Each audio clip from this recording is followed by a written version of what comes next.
Сонымен біздің елімізде жақында 2023 жылдан бері 100 МФО компания және де 87 коллекторлық компания өзінің ісін тоқтатқан екен.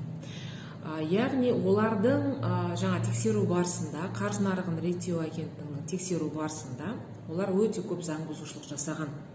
Оларға қазіргі таңда 693 миллион теңге былайша айтқанда штраф салынып отыр. Бұл өте көп сумма менің ойымша. Сондықтан да үнемі айтамын, коллекторлық компания, МФО сізге қатысты заң бұзушылық жасады ма, міндетті түрде қаржы нарығын реттеу агенттігіне жалоба жазып жіберіңіздер деп. Өйткені олар толыққанды ары қарай тексеру жасайды.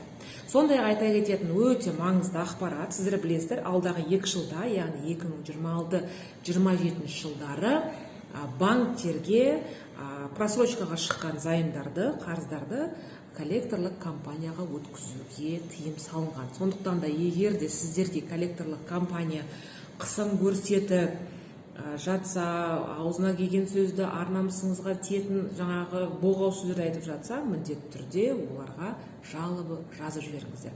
Менің парақшама жазылып қойыңыздар, өйткені бұл жерде заңға қатысты ақпарат өте көп.